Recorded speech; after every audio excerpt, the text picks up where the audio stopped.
131. Matapos ang palakpakan ng buong paaralan, ang natitira ay isang mainit na talakayan, ang anunsyo ng punong guro, na parang bombang ibinagsak sa paaralan, sabog lahat ng mga guro at mga mag-aaral ay nabigla. Isang pagkatalo ng Dark Warrior, sa lahat ang isip na walang pag-aalinlangan ay isang master, at si Yuan Liao ay talagang nang-ahas na tulungan ang mga pulis na arestuhin siya, tila bigla na lang, ang pagpilit ni Yuan Liao, ay tumaas sa taas ng pagkatalo ng Dark Warrior, bigla ang munting pusong iyon ng pagsamba, kabog ng kabog, pagtalon sa buong campus sa bawat sulok. Sa klase 32 ay ganoon din, ilang mga batang babae na partikular na sumasamba kay Yuan Liao, ang napaluha. Nasira ang utak, Lance, handa akong sambahin. Tumingin si Lance sa ilang umiiyak na mga babae at umiling at bumantong hininga.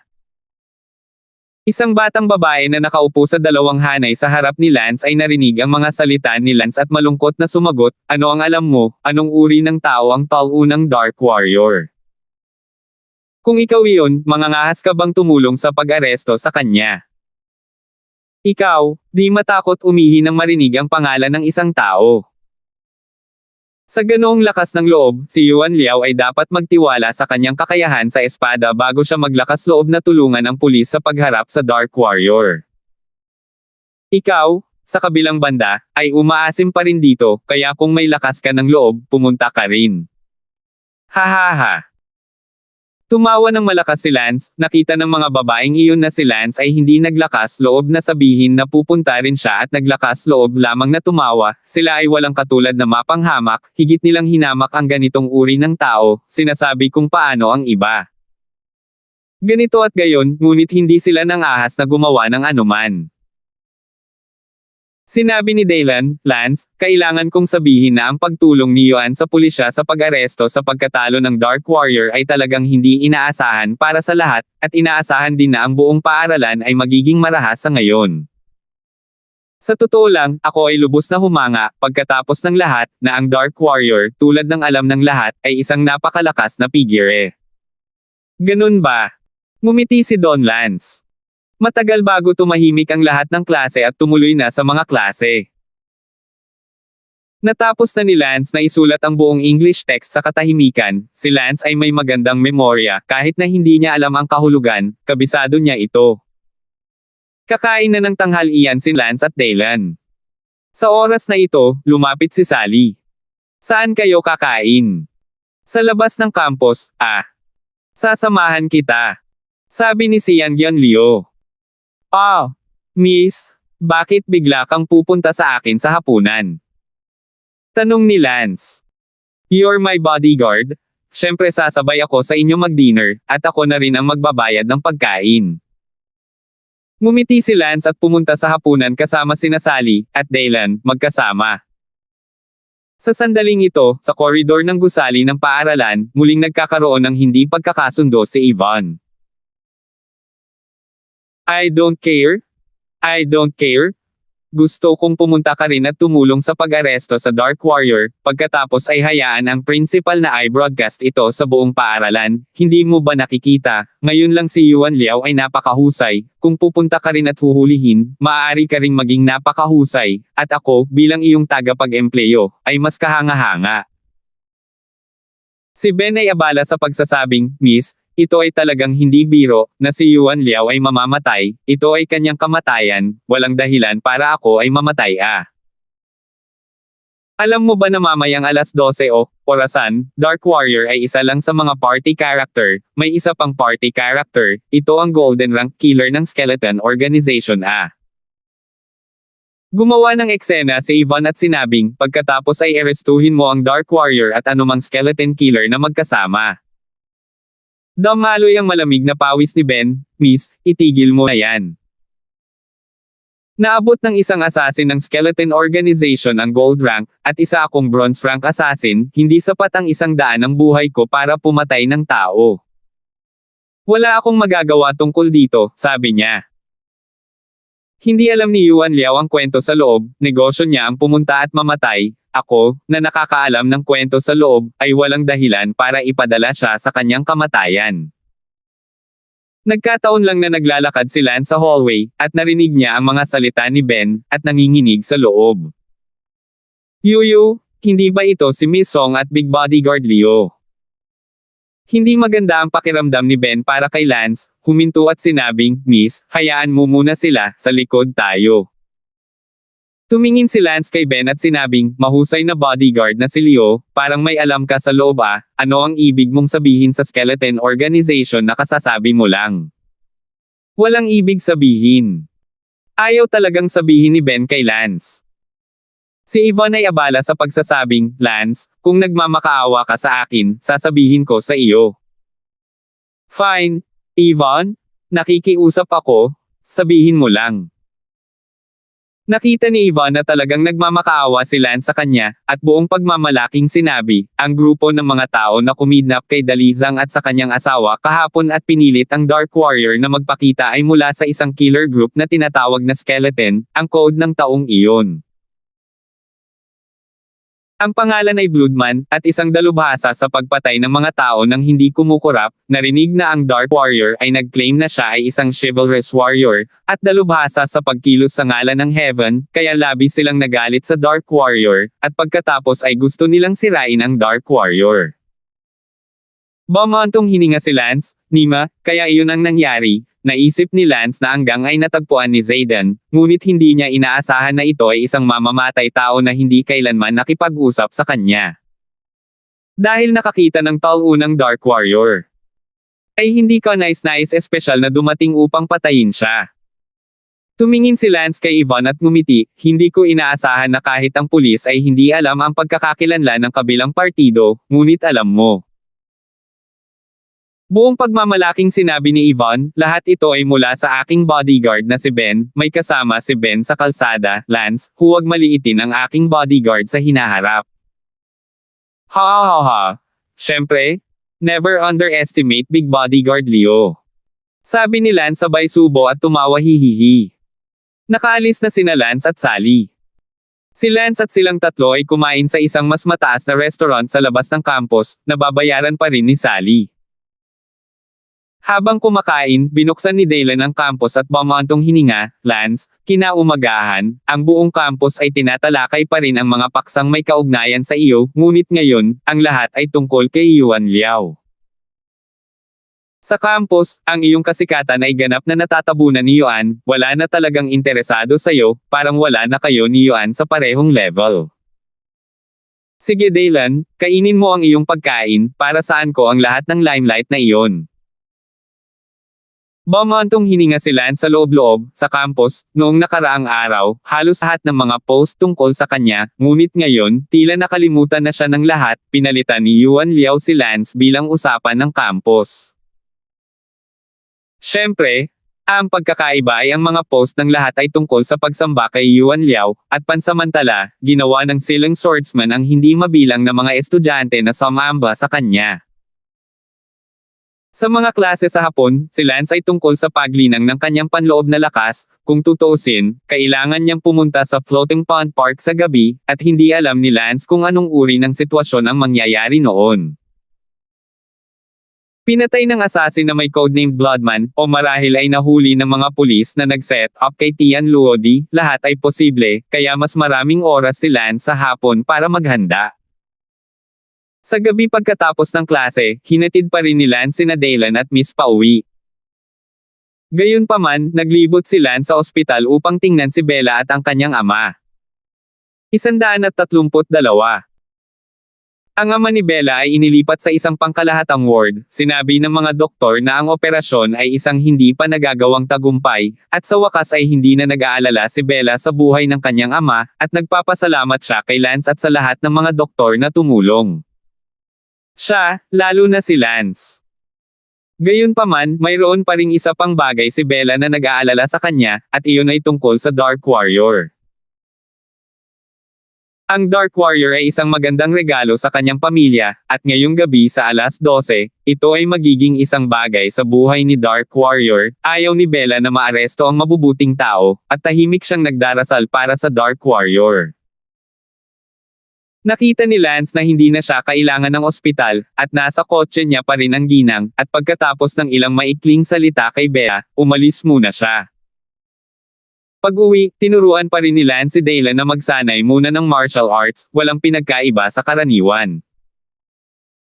Gayunpaman, habang unti-unting nagdilim ang kalangitan, ang buong lungsod ng London ay tila pumasok sa isang hindi maipaliwanag na kapaligiran ng tensyon, dahil, ngayong gabi sa alas 12, ay nakatakdang maging isang pambihirang alas 12. Ang unang bagay na kailangan mong gawin ay ang maligo at pumunta sa sala, kung saan maaari kang manood ng TV kasama ang mag-ama nina Kent Brown at Sally. Nakita ni Kent si Lance na bumababa mula sa kanyang paligan, abala siya sa pagsigaw, "Lance, pumunta ka rin dito, sus, kinakabahan ako ngayon, at iniisip mo pang magturo ng martial arts sa iba." Tumawa si Lance, "Uncle Brown, it's none of our business, ano ang kinakabahan ka?"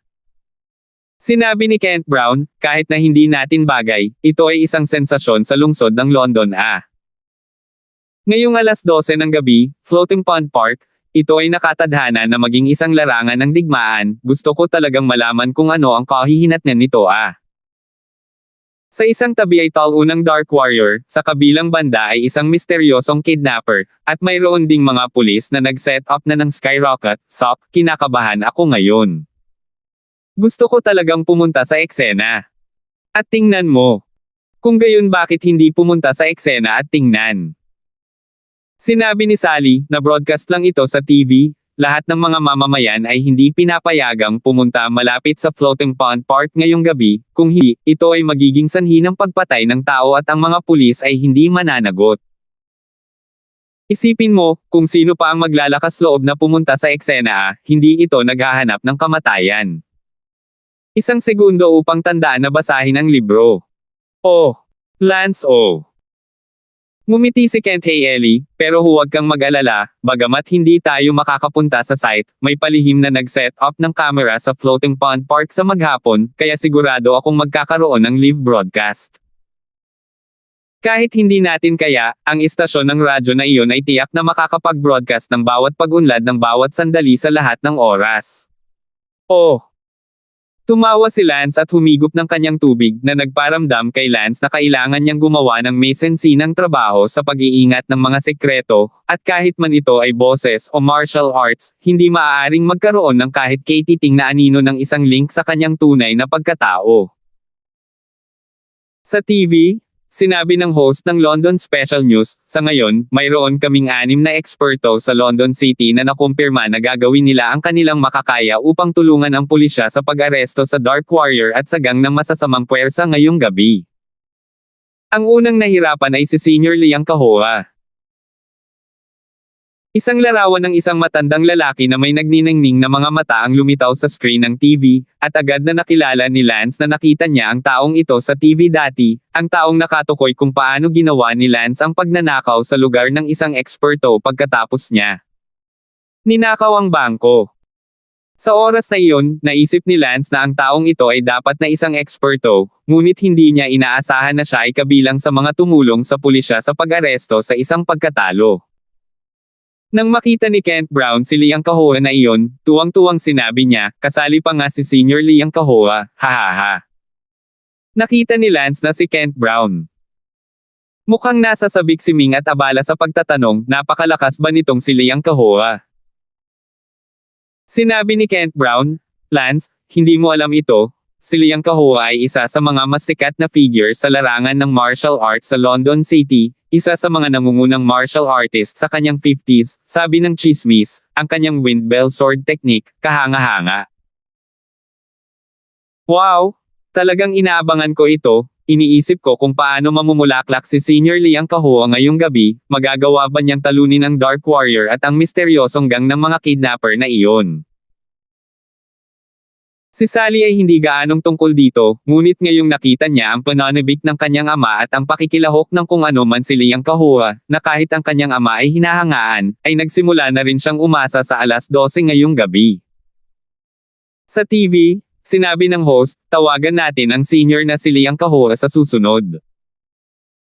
Kaagad na dinadial ng TV ang telepono ni Liang Kahua, at sa ilang sandali, kinuha ni Liang Kahua. Kamusta? Hello, Senior Liang Kahua. Kami ang mga host ng espesyal na palabas sa chatter ng London City TV ngayong gabi. Nabalitaan kong tutulong ka sa pulis ngayong gabi, arestuhin ng Dark Warrior at hanggang ng mga misteryosong tao, kumusta ka na ngayon? Malungkot na sinabi ni Liang Kahua, isang pagkatalo, naghihingalo na akong makilala siya. Nagtanong muli ang host, ano ang masasabi mo ngayon tungkol sa 12:00 ng gabi? Sinabi ni Liang Kahua, walang masasabi, ako, si Liang Kahua, ay gagawin ko ang lahat ng aking makakaya ngayong gabi para mapatalsik ang lahat ng mga kriminal na maglalakas loob na guluhin ang kapayapaan ng lungsod ng London. Tama, sinasanay ko ang aking mga kasanayan. Binaba niya ang tawag pagkatapos sabihin iyon. Ang sabi ng host, mukhang napakahanda ni Senior Liang Kahua, naghihintay lang ngayong gabi. Ngayon lang namin sinabi na 6 na eksperto ang nagkumpirmang tutulong sa pulisya, bukod kay Liang Kahua, sino ang natitirang 5? Ang pangalawa, siya ang ating lungsod ng London, ang dalubhasa na may pangalang Boxing Dragon, Ishihong. Wow! Narinig ni Kent ang pangalan ni Ishihong at napawaw. Sinabi ni Sally, Tay, ano ang ipinagmamalaki mo, sikat din ba ang taong ito? Kalokohan, Ishihong? Siya ang parehong ultimate bodyguard king na tinanggap ng White Tower Group sa London City, The White Tower Group, dahil sa Ishihong na ito, kahit ang 3 major irregular forces ay hindi nang ahas na guluhin siya, sikat ang taong ito sa London City, absolute power level expert siya, sok-sok. Hindi ko akalain na kasali pala siya, parang ang lakas talaga ng power ng pulis kinakabahan talaga ako sa Dark Warrior at ang mahiwagang ekspertong iyon ay hindi maglalakas loob na lumitaw. Si Lance ay nakaupo sa gilid, nanonood ng TV at hindi nagsalita, para kay Lance, sinasamantala niya ang pagkakataon na makilala ang kanyang kalaban, tutal medyo malaki ang laban ngayong gabi, ang mga pulis ay naghintay ng husto para sa mga ganyan. Isang pagkakataon, at hinding-hindi ito madaling palalampasan. Sino ang pangatlo para sa eksperto? Siya ang pamilyang London Exy, batang eksperto, si Jillian Exy. Sa tingin ko maraming tao ang hindi pamilyar sa pagbanggit kay Jillian Exy. Hindi pa siya masyadong matanda, wala pang 30 taong gulang, ngunit isa na siyang sikat na eksperto sa London City, 10 taon. Noong nakaraan, noong nag-aaral pa si Jillian Exy sa Palanan High School, isa siya sa nangungunang 3 tao sa listahan ng henyo ng Palanan High School. Ang katotohanan na si Jillian Exy ay naging sikat na eksperto sa London City sa loob lamang ng 10 taon ay isang testamento sa kanyang lakas. Ngayong gabi, maghintay tayo at tingnan. Ang pang-apat ay si Li Zichen, isang malakas na tao sa edad na 70, 20 taon na ang nakalilipas, siya ang pinuno ng Public Security Bureau ng London City, ang kasalukuyang posisyon ng Chief Captain Miss Elsa, hindi na kailangang pagdudahan ang kanyang lakas. 133. Ika-5 pwesto, Bai Huya, ito ay isang kakaibang babae, siya ay nagmula sa pagiging isang hindi kilalang babae sa kanayunan, tinuruan niya ang sarili at pinalaki ito, nagtayo ng sarili niyang paaralan ng martial arts sa London City. Ang pang-6, babae pa rin, ang pangalan niya ay Yu Lingshan, hindi pa banggitin, ang anak ng pinuno ng Yu Clan sa London City, ang Yu Clan ay isa ring nangingibabaw na presensya sa London City. Isa-isang pinaalam ng host ang 6 na eksperto na siguradong tutulong sa pulisya, at wala ni isa sa kanila ang hindi pinangalanan. Sa wakas, idinagdag ng host, syempre, bilang karagdagan sa 6 na kilalang eksperto sa itaas, may iba pang martial arts powerhouses na tumutulong sa pulisya, tulad ng, ang hari ng sundalo mula sa ibang bansa, si Jiang Chen, at ang henyong eksperto mula sa Palanan High.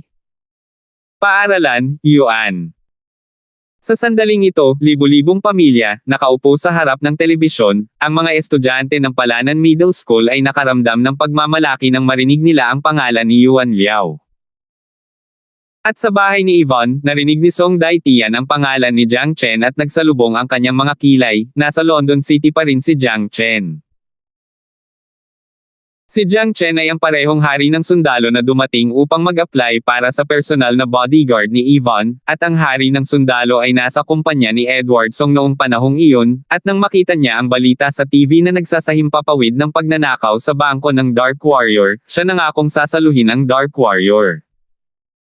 Sinabi ni Ben, Uncle Song, itong si Jiang Chen, hindi ito ang nakilala mo sa interview, di ba? Well, pinakilala siya ni Commander Blue, at kung hindi ka dumating, sigurado akong bodyguard siya ni Rain. Oh! Si Ben ay hindi masyadong masaya sa loob, itong si Jiang Chen ay may sakit, siya si Ben ay hindi man lang pumunta upang lumahok, si Jiang Chen ay pumunta upang lumahok sa isang ibon, ninakaw ang kanyang limelight. Ngumuso si Ben, Uncle Song, sigurado akong hindi alam ng Jiang Chen na ito kung sino ang kabilang partido, a gold rank killer, mamamatay na siya.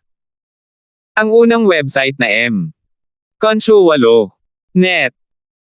Agad na tiwagan ni Song Daitian si Jiang Chen, ngunit sa kasamaang palad, nagpasya pa rin si Jiang Chen na pumunta at tumulong sa pulisya, at ang lalaki ay medyo matuwid, marahil ay may kinalaman ito sa kanyang background sa militar.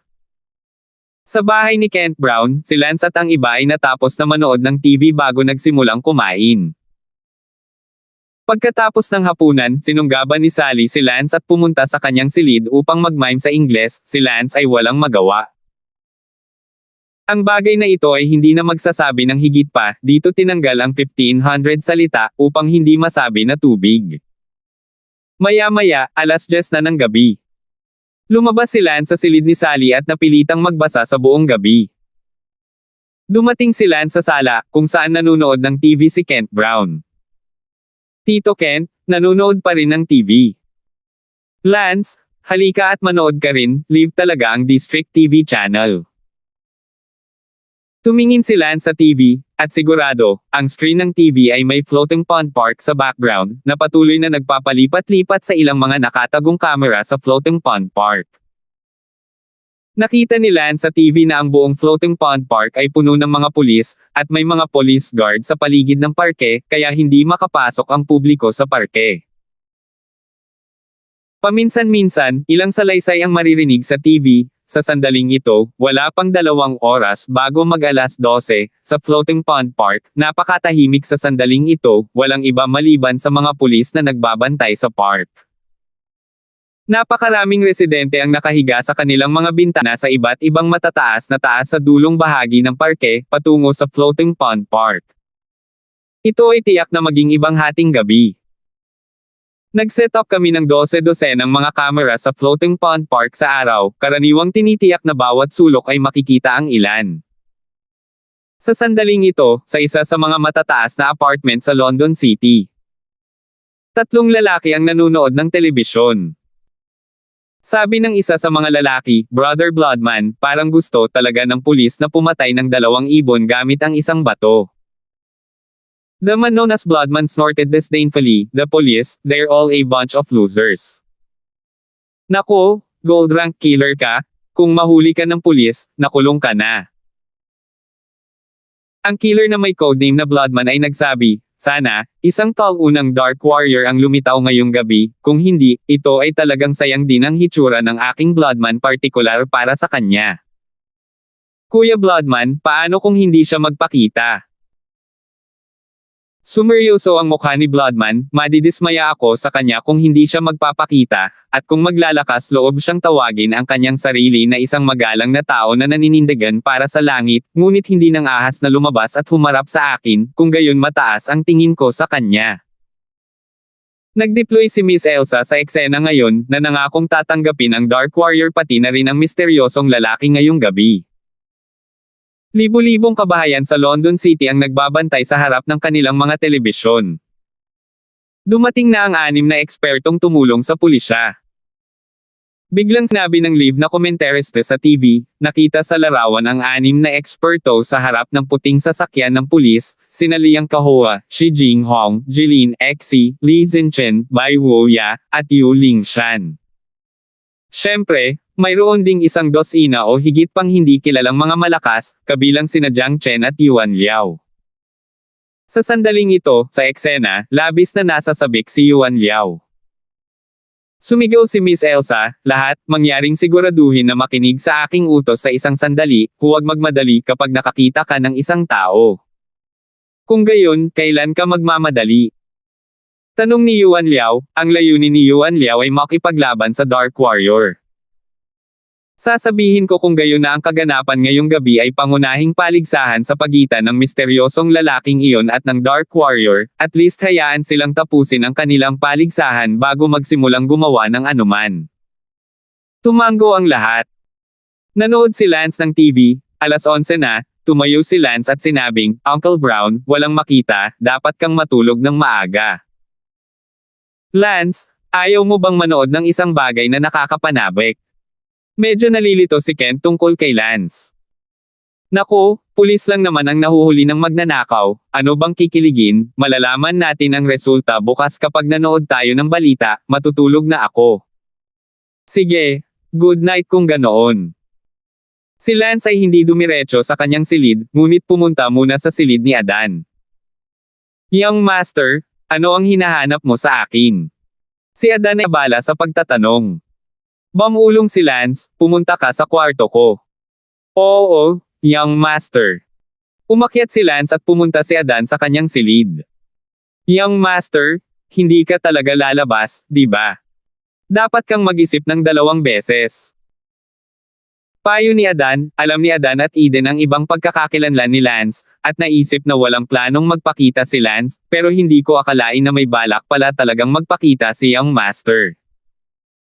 Sinabi ni Lance, pagkatapos ng lahat ng ito, hindi pa ba ako nagpapakita, Adan, pagkatapos kong mawala, ibinabala mo ang iyong sarili bilang ako at matulog sa aking kama. Okay, pero ikaw. Hindi ko kailangang mag-alala. Tiningnan ni Lance ang oras, 11:15 na, malapit nang umalis, tutal, medyo malayo pa ito sa Floating Pond Park. Kinuha ni Lance ang isang set ng itim na pantulog mula sa kanyang locker at agad na nagpalit ng kanyang pantulog, tinakpan ang kanyang mukha, naiwan lamang ang kanyang mga mata. Si Lance, na nagpalit ng pantulog, ay agad na nagpalit ng boses at nagsabi, Adan, aalis na ako. Young Master, mag-ingat sa lahat. Abala si Adan. Tumango si Lance, binuksan ang bintana, at agad na nawala sa gabi. Siyempre, hindi nakalimutan ni Lance na dalhin ang espada na ibinigay sa kanya ni Kent Brown, at binalot din ni Lance ang hilt ng espada ng itim na tela. Para lang maiwasan na makakita ng kahit ano. 134. Si Adan ay abala sa pagsasara ng bintana, ngunit paano siya makakatulog, agad na binuksan ang TV sa silid ni Lance, at kailangan ding manood ng live na broadcast sa kanyang silid. Si Lance ay nakatayo ngayon sa tuktok ng isang puno hindi kalayuan sa villa, at ang mga dahon sa tuktok ng puno ay bahagyang nakatungo, na nagpapakita ng gun ni Lance. Tumingin si Lance sa direksyon ng Floating Pond Park at sinabing, narito ang Dark Warrior, codenamed Bloodman, sana hindi mo ako bigwan. Swoosh! Pagkatapos sabihin iyon, natapakan ni Lance ang mga dahon gamit ang kanyang mga daliri sa paa, at ang kanyang buong katawan ay lumipad palabas ng mahigit 10 metro. Katulad nito, sa sandaling ito, sa isang tore sa kabilang direksyon, isang lalaking may mga galos sa kanyang mukha ang nagsuot ng ginintoang maskara. Pagkatapos ay kinuha niya ang isang hawakan ng espada sa mesa at kasabay ng isang kalansing, isang hindi kapani-pani walang matalim na espada na bumaril mula sa hilt, isang espada na ginugol niya ng daan-daang milyong dolyar para bilhin. Ang lalaking ito, ang pumatay kay codename Bloodman. Marahan na pinunasan ng codename Bloodman ang espada, ang kanyang mga daliri ay naputol ng espada sa isang iglap, tumutulo ang dugo sa espada. Dinilaan ng dugo ni Bloodman ang sarili niyang dugo sa espada gamit ang kanyang dila, habang nanlamig ang kanyang tingin at sinabing, isang pagkatalo ng Dark Warrior, sana huwag mong sayangin ang ekspresyon ko, ipakita mo sa akin.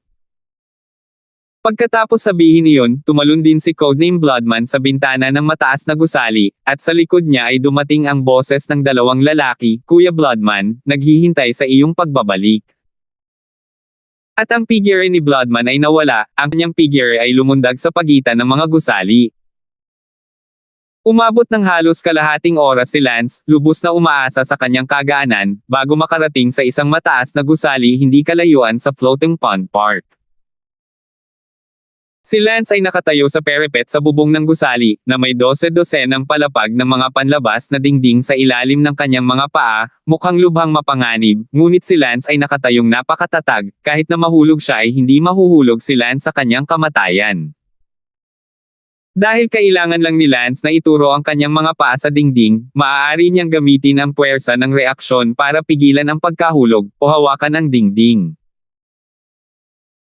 Siyempre, hindi ito nangangahulugan na si Lance ay hindi mahuhulog sa kanyang kamatayan, kung mayroong walang force point, si Lance ay mahuhulog din sa kanyang kamatayan, tulad ng pagbagsak mula sa langit, walang pader na matatapakan mo, imposibleng mawalan ng lakas mula sa manipis na hangin, pagkatapos ay ang bahagi lamang ng pagbagsak sa kanyang kamatayan, kung hindi ay hindi mahuhulog sa bangin si Lance sa kanyang nakaraang buhay. Tandaan ang URL. Consyo 8. Net. Tumingin si Lance sa malapit na Floating Pond Park. Malapit na mag-alas 12 na ang oras. Sa sandaling ito, sa bakanan ng Floating Pond Park, isang lalaking nakasuot ng gintong maskara ang nakatayo sa isang mataas na poste ng ilaw ng kuryente. Nakita ito ng maraming tao, ngunit ang lalaking may gintong maskara ay tila hindi natatakot na makita. Nakita ito ni Miss Elsa at ng lahat ng iba pang pulis noong una. Agad na sinabi ni Miss Elsa, huwag gumawa ng anumang padalos-dalos, lahat. At sa harap ng mga telebisyon ng libu-libong kabahayan, tuwang-tuwa ang lahat ng manunood. Sa live na screen, agad na lumipat ng lens, makita ang isang ginintoang maskara na lalaki, nakatayo sa tabing kalsada na poste ng lampara. Ang eksenang ito ay talagang pinakahihintay ng mga manunood na pakiramdam ng kumukulo ng dugo, kahit na ang komentariste sa likod ng live na broadcast sa sandaling ito ay parang pambansang football. Goal habang nasa sabik na wow ay sumigaw, lumitaw, sa distansya ng alas 12 ng 10 minuto ang natitira, isang nakasuot ng gintong maskara, ang taas isang lalaki na may taas na 1.8 metro ang nakatayo sa ibabaw ng isang mataas na poste ng ilaw ng kuryente sa pasukan ng Floating Pond Park. Sa pagtingin sa paraan ng kanyang pagtayo, ang mga linya ay hindi gumagalaw, ang magaan na trabaho ay tiyak na hindi karaniwan, siya ay talagang isang master. Marami sa mga pulis sa pinangyarihan ang labis na kinabahan sa sandaling ito, ang ilan sa kanila ay naglabas pa ng kanilang mga baril at itinutok sa lalaking nakatayo sa ibabaw ng poste ng ilaw ng kuryente.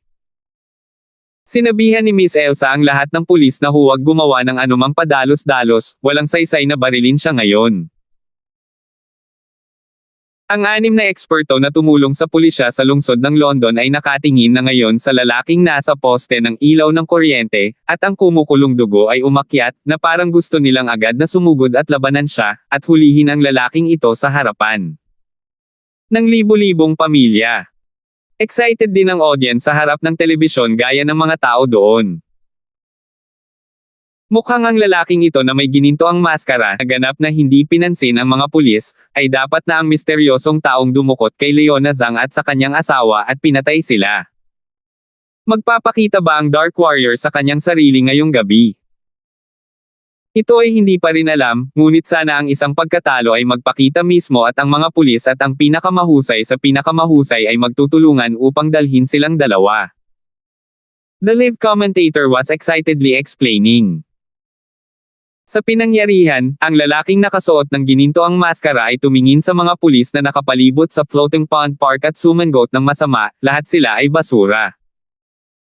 Ang galit na si Liang Kahua ay agad na gustong sumampa para makipag-away, ngunit pinigilan ni Miss Elsa. Ang pangunahing kaganapan ngayon ay hindi ang pulis at siya, ngunit ang Dark Warrior at siya, Dark Warrior ay hindi pa lumilitaw. Kaya para saan ang pagsasama-sama ng mga pulis? Nang matapos ang gininto ang lalaking nakamaskara sa paghum, ang kanyang mga paa ay nag-click sa poste ng ilaw ng kuryente, ang kanyang buong katawan ay parang lunok, tumuntong sa tuktok ng mga puno ng parke at lumipad sa gitna ng Floating Pond Park. Tumayo ang lalaking nakasuot ng gintong maskara sa isa sa mga bato sa gitna ng Floating Pond Park, na parang rock quarry. Nakita ng mga manunood sa harap ng TV ang larawan ng lalaking naka-golden mask na tumuntong sa tuktok ng puno at lumilipad sa gitna ng floating pond park, at sumigaw sa tuwa. Ang lalaking nakamaskara na gininto ang nakatayo sa isang bato, hindi pinapansin ang sinuman, tahimik na naghihintay sa Dark Warrior na magpakita ng sarili, kahit na tila hindi niya ito inaasahan. Dark Warrior? Sana ibunyag mo ang sarili mo, kung hindi, siguradong mamamatay ang ibang hostage. Si Lance ay nakatayo sa mataas na gusali, at ang lalaking nakasuot ng gininto ang maskara ay lumitaw hanggang sa nakikita ni Lance. Naramdaman ni Lance na malapit na ang oras para ipakita niya ang kanyang sarili. Si Lance ay tumalon pababa mula sa bubong ng ilang dosenang palapag na gusali, habang siya ay nasa kalagitnaan na sa taas, ang mga paa ni Lance ay itinulak ng kaunti sa pader, ang katawan ni Lance ay pauilas na bumaril sa mataas na boltahe ng mga linya ng kuryente sa tabi niya. Pagkalipas ng ilang segundo, si Tang Zi ay nanatiling nakatayo sa high voltage na linya ng kuryente. Biglang ginalaw ni Lance ang kanyang katawan at tumakbo sa high voltage na linya ng kuryente. Hindi nagtagal, tumakbo si Lance palabas ng dulo ng high voltage na linya ng kuryente, at tumalon si Lance at tumayo sa tabi ng isang ilog. Sa kabilang panig ng ilog ay ang floating pond park. Sa sandaling ito, biglang tumunog ang walkie-talkie ni Miss Elsa, Team Shu, isang pagkatalo ng Dark Warrior ang lumitaw. Nasaan na? Si Miss Elsa ay nasa sabik, ang dugo ng kanyang katawan ay kumukulo kasabay nito. Dark Warrior, gaano ka-familiar ang apat na salitang ito sa kanya, ngunit ang tunay na tao ay hindi kailanman nakakita ng bakas, na panaginipan pa niya. Dark Warrior?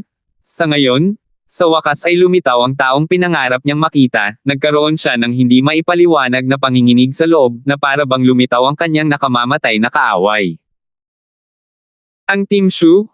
Sa kabilang panig ng South Toilet River sa Floating Pond Park, isang lalaking nakaitim na tila Dark Warrior ang nakitang tumatakbo pababa mula sa mga linya ng kuryente na may mataas na boltahe, tila naghahanda siya para pumunta. Sa sandaling ito, agad ding lumipat ang kamera sa live TV. Tuwang-tuwang sumigaw ang tagapagsalaysay, lumalabas na lumitaw ang Dark Warrior, nakatayo siya sa tapat ng Floating Pond River, nakasuot siya ng lahat ng itim, nakatago sa dilim na halos hindi napapansin. 135. Nang makitang lumitaw ang Dark Warrior, sa ngayon, libu-libong pamilya ang nadama na parang pinakamataas na tubig. Ang live feed ay hinaila palayo, at ang isang itim na nakadamit na figure ay naka-zoom in. Ito ay Dark Warrior na nakatayo sa kabilang panig ng Floating Pond River. Tulad ng nasa sabik ang lahat na makita ang maalamat na Dark Warrior, bigla nilang napansin na gumagalaw ang Dark Warrior. Isang pagkatalo ng Dark Warrior na mga paa-point, tumalon sa ilog, mga daliri sa paa tulad ng isang tutubi, tumuntong sa ibabaw ng ilog, mabilis na bilis sa parke sa kabilang panig ng ilog at tumakas. Sumigaw ang live commentator, Water Drift, isang pagkatalo Dark Warrior Water Drifting Light Power, stepping on the level as if walking on the ground, quick rush to the other bank. Quickly, fast, switch the camera to the other side of the river. Lumipat saglit ang kamera, at mula sa harapan, nakita ko ang Dark Warrior na tumawid sa 100 metrong lapad na ilog sa loob ng 7 o 8 segundo. Nang makarating sa tapat ng Floating Pond Park, ang Dark Warrior ay mabangis na kumagat sa ibabaw ng tubig gamit ang dalawang paa, at ang buong tao ay lumipad ng bahagya pataas patungo sa dalampasigan. Pagkatapos, isang pagkatalo ng Dark Warrior ang tumayo sa tuktok ng malaking puno sa dalampasigan. Tuwang-tuwang sinabi ng live commentator, ang Dark Warrior ay lumipad na sa ibabaw ng Floating Pond River, at ngayon ay nakatayo sa tuktok ng isang puno, tila pinagmamasdan ang sitwasyon. Puno, at ang kanyang buong katawan ay tila nasuspine sa hangin. Wow! Sa sandaling ito, ang lahat ng mga manunood sa harap ng telebisyon ay nasa sabik na para silang nataman ng dugo ng manok, nakatingin sa kamera ng telebisyon nang hindi kumukurap sa imahe ng isang taunang Dark Warrior na nakatayo sa tuktok ng ang puno. Kailangang aminin na maraming mamamayan ang talagang sumasamba sa Dark Warrior sa sandaling ito, at hindi na sila makapaghintay na lumuhad sa harap ng Dark Warrior at dilaan ang kanyang mga paa. Noon, maraming mamamayan ang nakakita ng balita kung ano ang Shaolin Temple Huzeng sa ibabaw ng ilog upang maglatag ng isang piraso ng kahoy, ang lahat ng mga paraan sa ibabaw, sinabi na ito ay liwanag na tubig lumulutang. Nima, tumingin sa isang pagkatalo ng Dark Warrior, higit sa 100 metro ng ilog, daliri ng paa ituro ang tubig, hindi man lang nabasa ang sapatos, at inabot lamang ito ng 7 o 8 segundo. Sa bahay ni Kent, nakaupo si Kent sa sala, at nakita ang Dark Warrior na nakatayo sa tuktok ng puno, nakakuyom ang mga kamao. 1 segundo tandaang basahin ang aklat. Isang pagkatalo ng Dark Warrior, Hindi napigilan ni Kent Brown na umungol ng ilang salita, kahit na lampas na siya sa 40, nag-aapoy pa rin siya sa sandaling ito. Sa bahay ni Yvonne, ang buong pamilya nila ay nakaupo sa sala. Si Yvonne ay puno ng pagsamba, isang pagkatalo ng Dark Warrior, magpatuloy ka. Hindi rin napigilan ni Ben ang pananabik sa kanyang puso, dahil nakita niya lamang ang imahe ng Dark Warrior na bahagyang tumalon sa ibabaw ng ilog. Alam ni Ben na ang Dark Warrior ay isang sobrang eksperto. Nasa sabik din si Edward Song, abala sa pagtatanong, Ben, kumusta ang kapangyarihan ng liwanag ng Dark Warrior na ito? Kumpara ba ang iyong mga light feature sa kanya? Si Ben ay abala sa pagsasabing, Uncle Song, hindi ka maaaring magseryoso, ikinumpara ko siya, isang langit at isang lupa. Ang gun ng isang taunang Dark Warrior ay banal lang, talagang sinasamba ko siya, talagang hindi ko alam kung sino ang mas malakas sa pagitan niya at ng Golden Killer na si Bloodman. Sa maliwanag na ospital, tumingin si Bella sa malaking TV sa labas ng ospital at pinanood ang itim na anino na iyon, ang kanyang puso ay parehong nasa sabik at naantig. Ang lalaking ito na nakaitim na nakadamit ang pangalawang pagkakataon na nakita niya ito. Isang pagkatalo ng Dark Warrior, halika. Kinakabahang sabi ni Bella.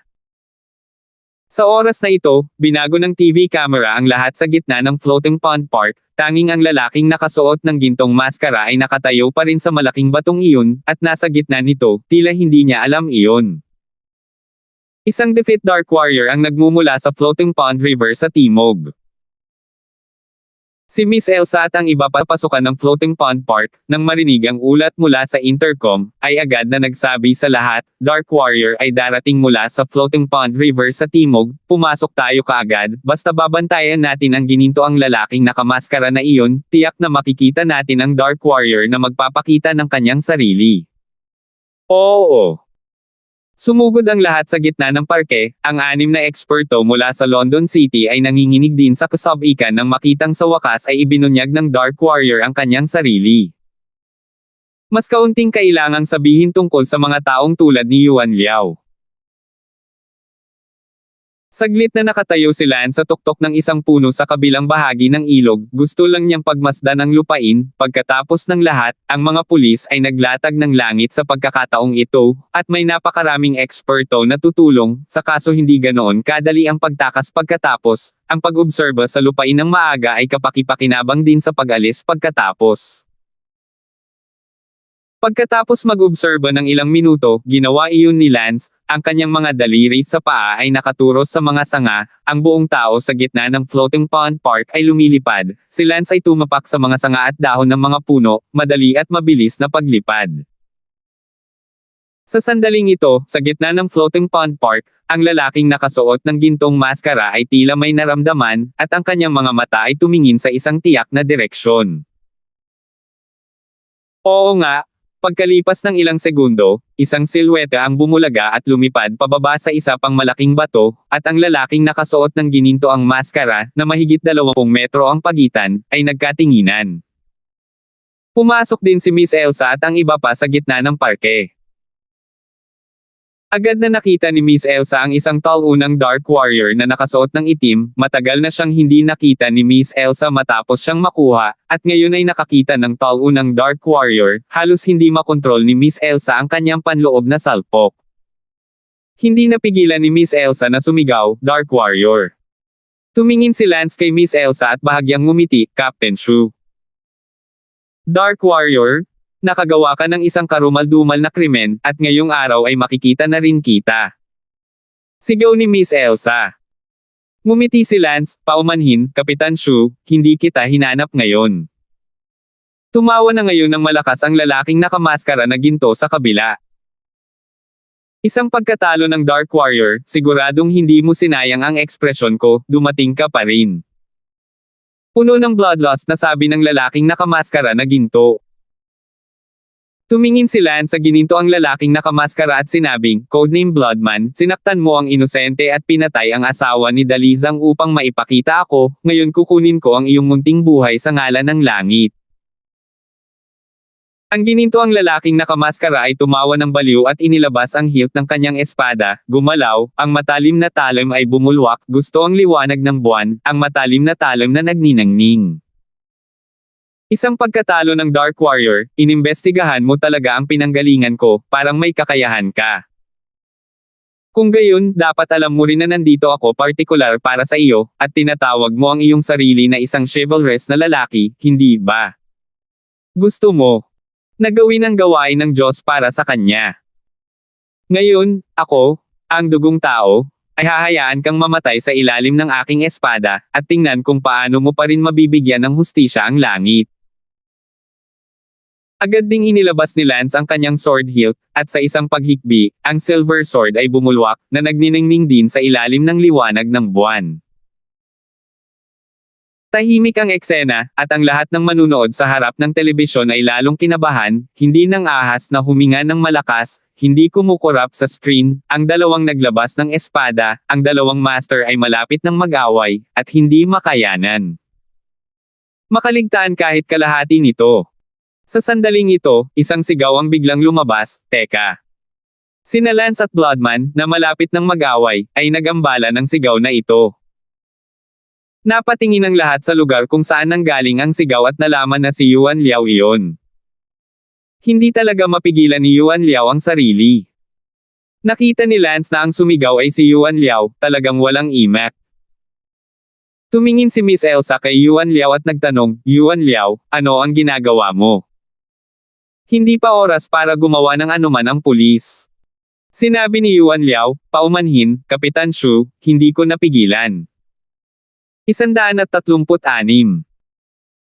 Hindi na hinintay ni Yuan Liao na magsalita muli si Miss Elsa, ang kanyang mga paa ay natapakan ang lupa at tumalon sa isang malaking bato, inilabas ni Yuan Liao ang kanyang espada at sinabi kay Lance, isang pagkatalo ng Dark Warrior, bago kalaban mo ang dagwang lalaking iyon, maglalakas loob ka bang labanan muna ako? Nagtataka si Lance kung may pagkakamali, hindi, lahat ay nagtaka kung may pagkakamali, talagang naunahan ni Yuan Liao na lumaban sa Dark Warrior. Ang lalaking nakamaskara na gininto ang iyon ay hindi napigil ang sumimangot, hindi niya alam kung ano ang pinanggalingan ni Yuan Liao, at naisip na siya ay isang makapangyarihang tao na natagpuan ng mga pulis, kaya bigla siyang nagambala at hindi gumawa ng anumang ingay, kaya maaari niyang samantalahin ang pagkakataon na makita ang sword skills ng Dark Warrior. Tanong ni Lance, sino ka? Sinabi ni Yuan Liao, ang pangalan ko ay Yuan Liao, isa akong estudyante mula sa Palanan High School, magaling ako sa espada, at kilala ako bilang Sealed Swordsman sa Palanan High School.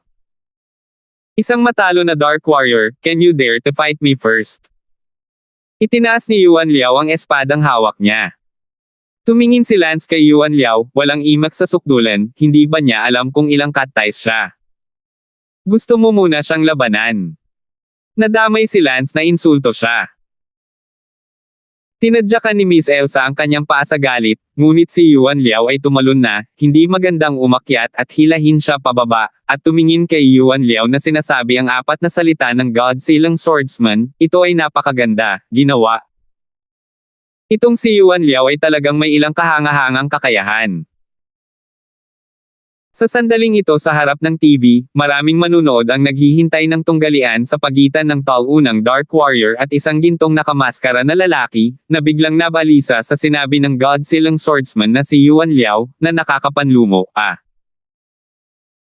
Siyempre, marami ring mga estudyante mula sa Palanan High School, na sobrang excited sa sandaling iyon at sumisigaw sa harap ng TV, go for the God-Silang Swordsman, go for it.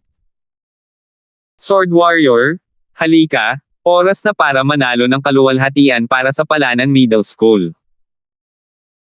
Sa bahay ni Yvonne, nagbuntong hininga si Yvonne at tumingin kay Ben, sinabing, tingnan mo, sinabi ko sa iyo na pumunta ka rin, mas gusto mong hindi pumunta, ngayon napakasarap na hangin, palabasin si Yuan Liao.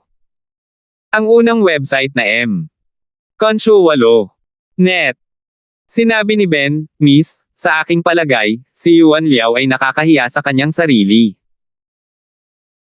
At least naglakas loob siyang umakyat at homanin ang Dark Warrior, matalo man siya sa Dark Warrior, walang magsasabing mahina siya, talo siya sa pagmamalaki, kapag sinuswerte siya at nanalo, tapos siya agad. Sumikat ka sa syudad, naiintindihan mo ba ikaw, hindi ka namang gahas na magdahilan pa. Yvonne pursed her lips in dissatisfaction. Nang isipin ito ni Ben, tila may kabuluhan ito. Pero ganun ba talaga? Tumingin si Lance kay Yuan ng ilang segundo. Inihagis ni Yuan Liao ang espada sa kanyang kamay at sinabing, isang pagkatalo ng Dark Warrior, halika, hayaan mong aisil ko ang mandirigmang espada upang salubungin ka. Hey! Napilipit ang kilay ni Lance, kaya lang nakabalot ito ng itim at walang nakakita. Nang makita ni Yuan Liao na tahimik ang Dark Warrior, sinabi niya, Dark Warrior, bakit hindi mo gawin? Wala kang pakialam kung anong klaseng tao ka, ang ginagawa mo lang ay kalabanan ng mga pulis. Sabi ni Lance, anak, gusto mo talaga akong labanan. Sinabi ni Yuan Liao, isang pagkatalo ng Dark Warrior, tinatakan ko ang God Sword Warrior, hindi ako isang palaboy na pangalan, kung hindi ka naniniwala sa akin, pumunta ka lang sa Baiyun High School at magtanong. Halos gustong samuka ni Miss Elsa, hindi isang alibughang pangalan, huwag maniwala, pumunta sa Palanan Middle School at magtanong, ang mga ganoong salita ay nangangahas ding sabihin, tulad ng isang taong nagsabi, Aizang San ay hindi isang alibughang pangalan, huwag maniwala, pumunta sa aking nayon at magtanong at malaman. Tumawa si Lance, anak, lakas ng loob mo, dahil hindi ka basta-basta pangalan, tutuperin kita kapag nawala ang Dark Warrior ko, maaari kang umakyat dito.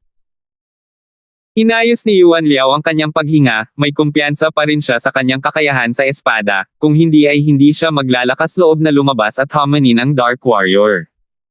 Swoosh swoosh. Nilero ni Yuan Liao ang kanyang kakayahan sa espada, pagkatapos ay tumalon sa Dark Warrior, hindi kalayuan sa Dark Warrior.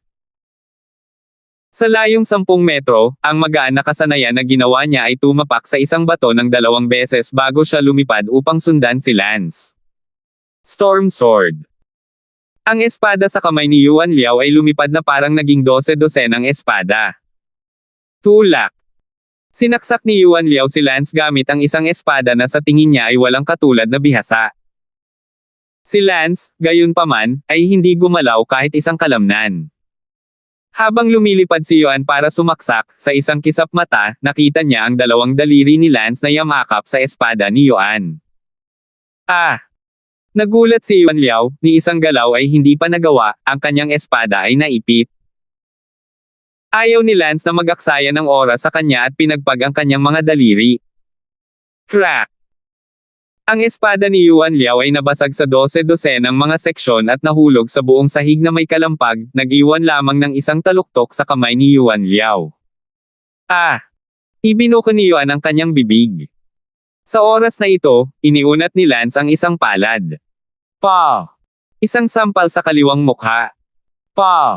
Isang sampal sa kanang mukha. Matapos ang 2 sampalin ay agad na namamaga ang magkabilang gilid ng mukha ni Yuan Liao na para bang nakabalik mula sa isang bigong plastic surgery sa Korea. Hinawakan ni Lance ang kwelyo ni Yuan Liao gamit ang isang kamay at sinabing, anak, bumalik ka sa iyong ina at kumain ng mas maraming gatas bago ka bumalik. Pagkatapos sabihin niyon, hinagis ni Lance si Yuan Liao gamit ang isang kamay. Bang! Napadapa si Yuan Liao sa mga paa ni Miss Elsa at ng iba pa. Noa! 2 beses na napasigaw si Yuan Liao at sinampal ng 2 beses ng pagkatalo ng Dark Warrior, agad na namamaga ang kanyang mukha sa ulo ng baboy, pati ang kanyang pagsasalita ay naapektuhan at hindi siya makapagsalita ng kumpletong salita. Sa bahay ni Yvonne. Nakita ni Yvonne ang hitsura ni Yuan Liao, tumatawa ng masikip. Bumalik ka sa nanay mo at kumain ka pa ng gatas bago ka bumalik, hahaha, tawa ng tawa. Tinakpi ni Ivan ang bibig at tumawa. Sinabi ni Ben, Miss, nararamdaman mo pa ba ngayon ang tanawin ni Yuan Liao? Isa lang itong kahihiyan sa pamilya. Sa bahay ni Yuan Liao. Ang ama at ina ni Yuan Liao, nang makita ang eksenang ito na nangyayari sa live broadcast, ay napahiya, lalo na ang ina ni Yuan Liao, ang sinabi ng Dark Warrior, bumalik ka sa iyong ina at kumain ng mas maraming gatas bago ka bumalik, tila nagkaroon sinaktan siya ng malalim. Malakas nang umuso ang ama ni Yuan Liao, Dark Warrior, ang lakas ng loob mong insultuhan ang anak ko, sa tingin mo ba madali akong mabuli sa Wind Cloud Hall? Ang ama ni Yuan Liao ay labis na nagalit sa Dark Warrior. On the spot, the Golden Masked Man snorted, Dark Warrior, can we do it now? I don't have so much patience to wait for you. Sinabi ni Lance, Bloodman, kaya't naghihintay ka para sa tiyak na kamatayan ngayon. Ano sa palagay mo? Tumango si Lance, buti, pinapatay mo ang mga inosente nang walang pinipili, at ganoon din ang ginagawa ko sa iyo, na may pagnanais na pumatay, kung ganoon, lumaban tayo hanggang kamatayan. Hahaha, kapag natalo ko ang Dark Warrior, kukunin ko ang ulo mo. Pagkasabi niyan, nanginginig ang espada sa kamay ni Bloodman at malakas na pumutok kay Lance. Swoosh swoosh. Ang bawat pagindayog ng espada ng Bloodman ay napakametikuloso at mahigpit, na para bang mahirap makahanap ng kapintasan sa kanyang swordplay. Not bad swordplay. Ngumiti si Lance at agad na nag-apoy na may intensyong labanan, tilang Bloodman na ito ay talagang maaaring makipaglaban sa kanya. Sinaksak din ni Lance ang kanyang espada ay mukhang hindi kapanipaniwala, ngunit ang Bloodman na kanyang kalaban ay nanginginig sa kanyang puso. Ang espada ni Lance ay tumusok na para bang ito ay dumating sa isang malaking sagupaan. 137. Klang! Agad na nagsalubong ang kanilang mga espada na nagdulot ng mga kislap. Naka-atras ng ilang hakbang ang Bloodman. Nayanig ang puso ni Bloodman. Nako, ang lakas ng isang talunang Dark Warrior ay napakalayo sa aking inaasahan kaya't napaatras ako sa isang suntok ng espada. Gayunpaman, ang Bloodman ay nabigla lamang, hindi natatakot. Hahaha, Dark Warrior, mukhang may kaunting lakas ka, hindi nakakagulat na maglakas loob kang magbanta na kumilos sa ngalan ng langit. Well, ako, Bloodman, tinuturing kitang kalaban mula sa sandaling ito. Isang tawa na uhaw sa dugo. Swoosh! Itinaas muli ng Bloodman ang kanyang espada para pumatay, bawat espada ay may matulis na aura na nakamamatay habang siya ay nagkukusa na salakayin si Lance na espada ng sunod-sunod na espada. Sumayaw din ang espada ni Lance, tumugon sa pag-atake ng taong may dugo. Si Lance ay hindi aktibong umaatake sa sandaling ito, pareho silang nasa depensiba, isang umaatake at isang nagtatanggol, sila ay tumatalon ng paulit-ulit sa pagitan ng iba't ibang mga bato, isang shower ng mga kislap ng ginto at bakal na dumudulas sa mga espada ng isa't isa. Hindi talaga nagmamadaling umatake si Lance, gustong malaman ang sword routine ng Bloodman, kaya hindi talaga naubos ni Lance ang kanyang lakas. Sa sandaling si Lance ay gumawa ng inisyatiba upang simulan ang pag-atake, ang Bloodman ay maaaring hindi mas mataas kay Lance tulad ng siya ngayon. Thunder Sword. Biglang binago ni Bloodman ang kanyang paraan ng pag-atake, medyo nababalisa si Bloodman habang nakikita niya na ang kanyang sariling inisyatiba ay malakas na hinaharang ni Lance sa kanyang katawan sa bawat pagkakataon. Ang Bloodman ay tumama gamit ang isang espada sa hangin, na tila nag-iipon ng kalahati ng lakas ng kanyang katawan.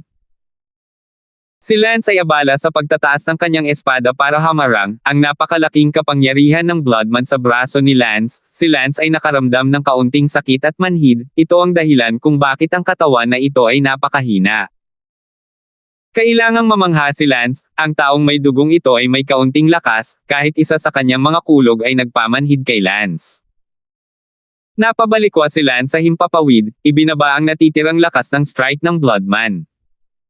Poison Tiger Drill Heart. Gayunpaman, bago pa maging matatag ang figure ni Lance, marahas na dumating ang pangalawang galaw ng Bloodman. Swoosh! Ang espada ng Bloodman ay tumusok ng diretso sa puso ni Lance. Ah! Bahagyang nabigla ang puso ni Lance, ang dalawang magkasunod na mabangis na pag-atake ng Bloodman ay nahuli kay Lance na hindi nakabantay. Si Lance ngayon ay hindi na nag-alinlangan, na tila ba sanay na sanay, ang kanyang katawan ay umikot at dumaan ang hampas ng Bloodman. Sa wakas ay tumigil na sa pagdepensa si Lance at nagsimula na ring umatake. Ang espada ni Lance ay nanginginig, ang espada ay nag-alon-alon na parang alon, kasabay nito, hinaila ni Lance ang kanyang espada sa isang biglaang 360 degree na pag-ikot, at biglang, ang espada ni Lance ay parang isang makalangit na dalaga na nagkakalat ng mga bulaklak, na inihagis ng maganda at hindi mapagtatanggol.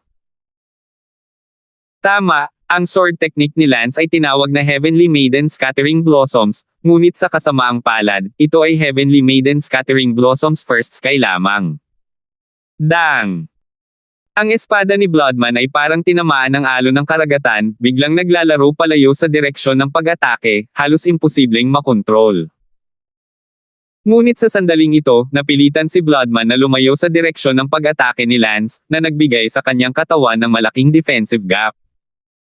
Ang espada ni Lance, mula sa isang puwang na ito, ay tumusok kaagad. Puff! Ang espada ni Lance ay tumusok sa dibdib ni Bloodman at lumabas sa kanyang likod. Ah! Hindi makapaniwalang tumingin ang Bloodman kay Lance. Bakit ito nangyayari? Tumingin ang taong may dugo kay Lance at sinabi, sa sandaling naramdaman ng taong may dugo na tumutulo ang kanyang katawan, na naging sanhi ng kanyang panginginig, at pagkatapos ng isang pangungusap, isang hindi sinasadyang daloy ng dugo ang lumabas mula sa kanyang lalamunan. Sinabi ni Lance na may blankong ekspresyon, ang iyong kakayahan sa espada ay mahusay, ngunit sa kasamaang palad, ito ay mahina pa rin. Hindi, malinaw na nagsisimula na akong manig ngayon lang. Umiling si Bloodman. The upper hand. No, it wasn't the upper hand, it was the fact that I was only defending and not attacking aggressively.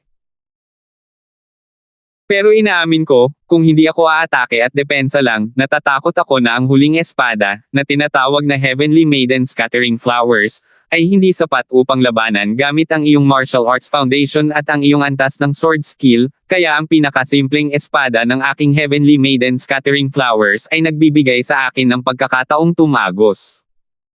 Diretso sa iyong dibdib.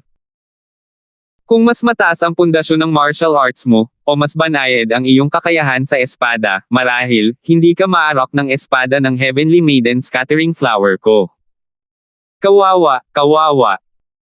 Tumingin si Lance sa mga mata ng Bloodman at sinabi, sayang, ngunit hindi kawan, ang ganitong uri ng tao ay hindi nararapat na maawa.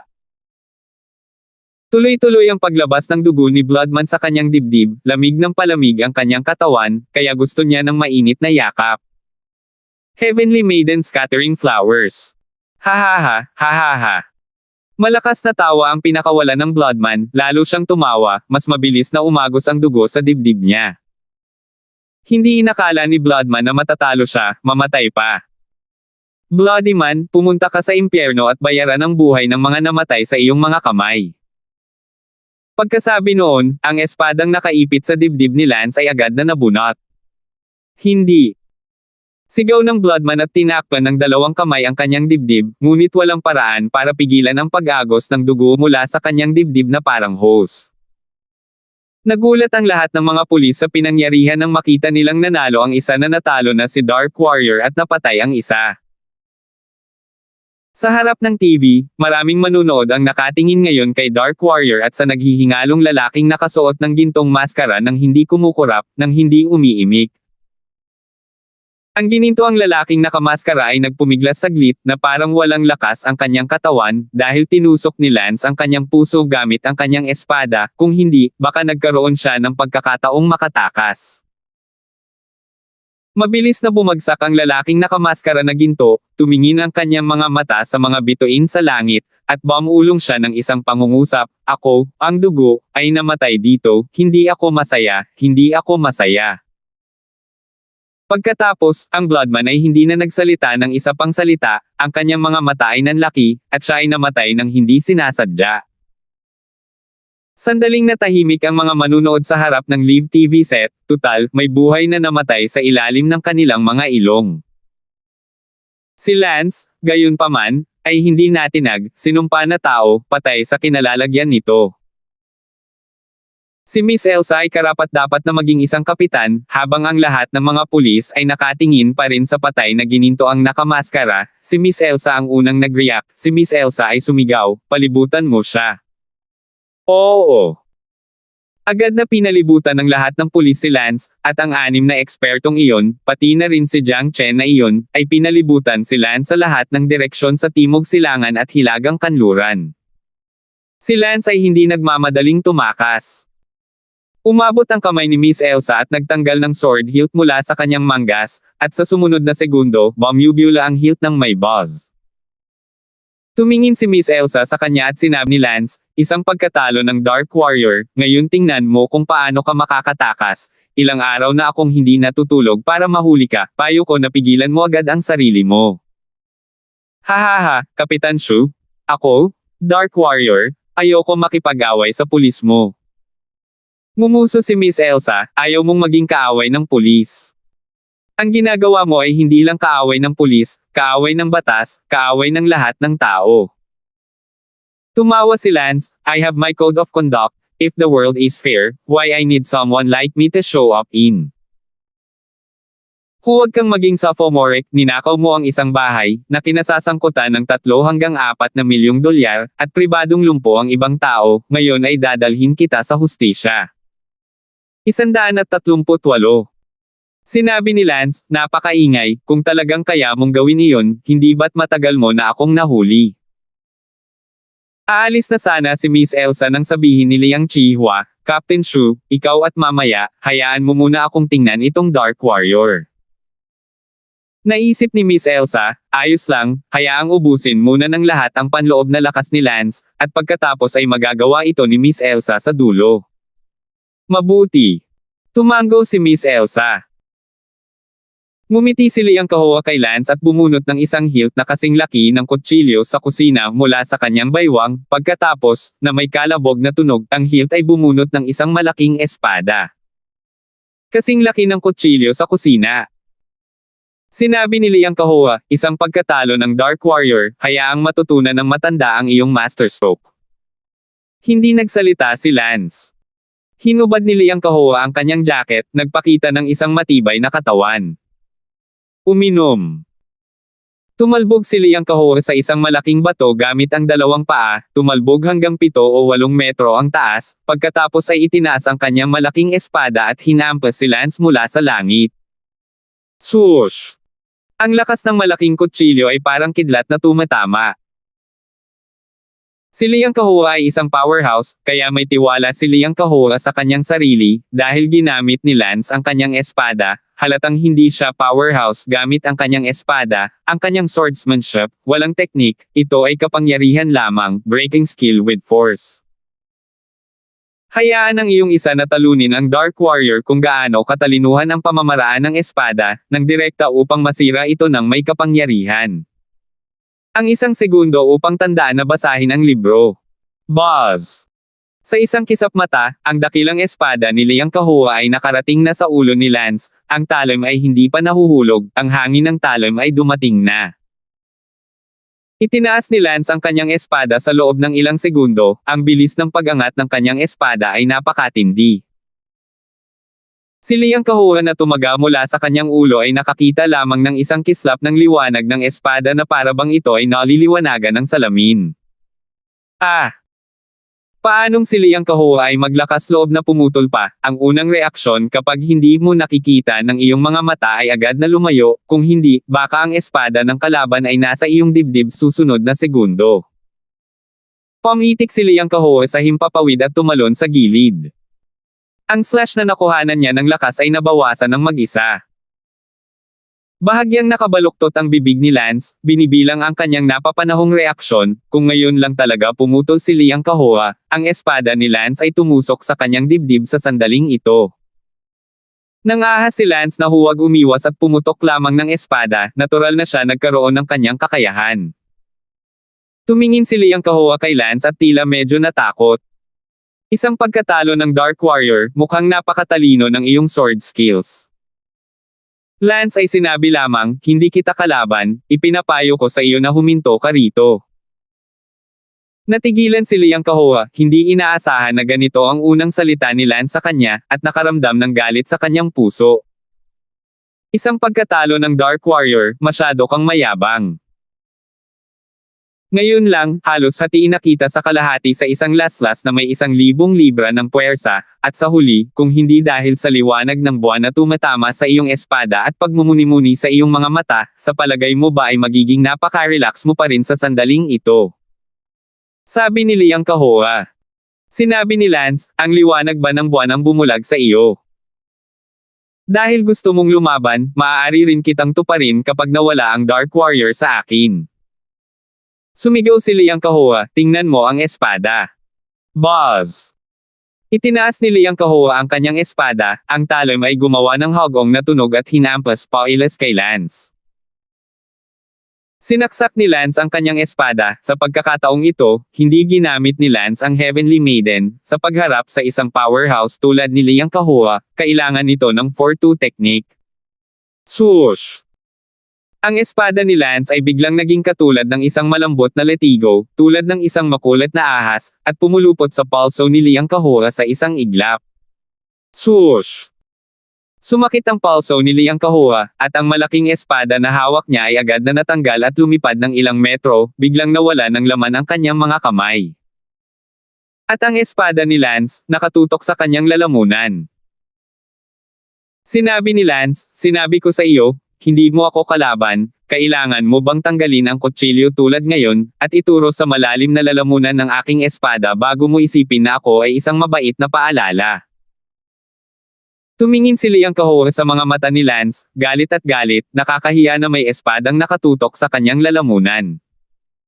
Isang taunang Dark Warrior, kung gusto mong pumatay, pumatay. Sigaw ni Liang Kahua. Ang espada ni Lance na nakatutok kay Liang Kahua ay nanginginig, ang likod ng espada ay tumama sa mukha ni Liang Kahua, at sa isang bitek, si Liang Kahua ay lumipad palabas ng 5 o 6 na metro habang may pulang marka sa kanyang mukha. Sinabi ni Lance, kung malalaman ko na ikaw ay isang taong nagwawalang bahala sa buhay at gumagawa ng masama, pupunta ako upang patayin ka. Sa sandaling iyon, si Shi Jinghong, isa sa 6 na master, ay tila hindi na makapagpigil. Dark Warrior! Sigaw ni Ishihong. Tumingin si Lance kay Ishihong, kinagabihan, narinig niya mula kay Kent Brown, itong si Ishihong, tila isang eksperto na inimbitahan ng isang partikular na grupo sa London City, dahil nandoon siya, ang 3 pangunahing irregular na puwersa sa London City ay hindi dare to mess with him ng madali. Isang pagkatalo ng Dark Warrior, hayaan mo rin akong sumama sa iyo. Sabi ni Shi Jinghong. Sinabi ni Lance, halika, gabi na, kailangan kong umuwi at matulog, hinihintay ako ng aking asawa sa bahay. Napabuntong hininga si Shi Jinghong, gusto mo pa ring umuwi, sa palagay ko mas mabuting matulog ka sa kulungan. Ang pangunahing layunin ni Lance sa pagsasabing naghihintay sa kanya ang kanyang asawa sa bahay ay upang lituhin ang mga pulis, lalo na si Miss Elsa. Gayunpaman, sa ngayon sa harap ng TV, maraming babaeng manunood, na narinig na may asawa si Dark Warrior, ay medyo nalungkot, bagaman ang Dark Warrior ay pinaghahanap ng mga pulis, marami pa rin ang humahanga sa kanya ng kaunti. Lalo na sa sandaling ito sa isang partikular na villa, narinig ni Meng Wenqi ang Dark Warrior na nagsabi na ang kanyang asawa ay naghihintay sa kanya sa bahay, biglang sumakit ang kanyang puso. Si Meng Wenqi ay abala sa pag-aliw sa sarili, ang taong nagligtas sa akin noong araw na iyon, tiyak na hindi isang talunin ang Dark Warrior, tiyak na hindi, tiyak na hindi. Nakita ni Ishihong ang Dark Warrior upang hindi siya ilagay sa kanyang mga mata, ngunit sinabi rin ng magkasama, ang puso ay nakaramdam ng hindi kasiya siya, kadalasan siya ay nasa grupo, ng boss at iba pa ang lahat ng mga shareholder ay sumasamba, ngunit sa sandaling ito, ngunit sa pamamagitan ng Dark Warrior para hindi ilagay sa kanyang mga mata. Alam mo, sa ngayon, ang boss ng grupo pati na rin ang mga shareholder ay dapat na nanunood ng live na broadcast, na nagpahiya kay Shi Jinghong. Malamig na ngumuso si Shi Jinghong, Dark Warrior, bagamat talagang napakalakas mo, hindi mo pa kailangang magsama-sama ang lahat, mag-usap tayo ng malaki pagkatapos nating manalo.